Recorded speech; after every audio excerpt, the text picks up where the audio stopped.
ఇక సింగరేణి బొగ్గు గనుల అంశంపై బీఆర్ఎస్ పార్టీ మరోసారి కేంద్ర రాష్ట్ర ప్రభుత్వాలపై విమర్శలు చేసింది. సింగరేణి సంస్థ తెలంగాణ ఆర్థిక వ్యవస్థకు కీలకమైందని, దాని పరిరక్షణ కోసం గతంలో కేసీఆర్ ప్రభుత్వం కృషి చేసిందన్నారు. మాజీ మంత్రి కొప్పులీశ్వర్ తాడిచెర్ల బొగ్గు బ్లాక్ 2 అంశాన్ని ప్రస్తావించినారు. ఇక ఈ బ్లాక్ను సింగరేణికి తీసుకురావడం వెనక సుదీర్ఘ పోరాటం ఉందని తెలిపారు.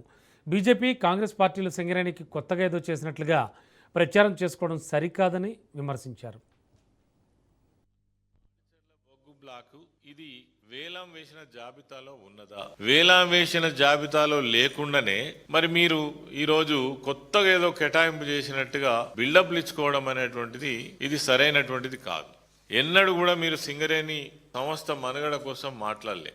స్వయంగా కిషన్ రెడ్డి, బట్టి విక్రమార్క గారు స్వయంగా ఉండి వాళ్ళు టెండర్లు నిర్వహించడం కోసం చిట్టా పట్టాలు వేసుకొని టెండర్ నిర్వహించినటువంటి సంగతి మనం చూసినాం. మరి ఇలా వాళ్ళే మా ఘన విజయంగా ప్రకటించుకునేటువంటి ప్రయత్నం చేస్తున్నారు. ఏదైతే ఈ సింగరేణి సంస్థ బలోపేతం కావాలనే ఉద్దేశంతో సింగరేణి ప్రాంతంలో ఉన్నటువంటి ఏ కోల్ బ్లాక్ వచ్చినా అది సింగరేణి సంస్థకే ఉండాలి.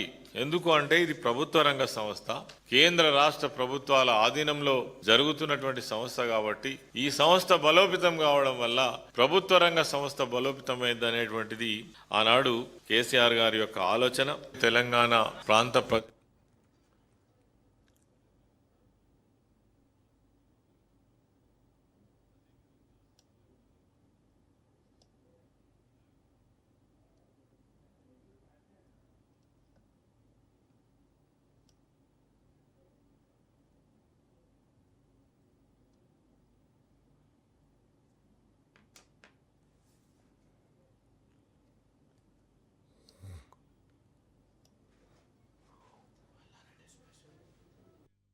చేసినట్టుగా బిల్డప్లు ఇచ్చుకోవడం అనేది సరైనటువంటిది కాదు.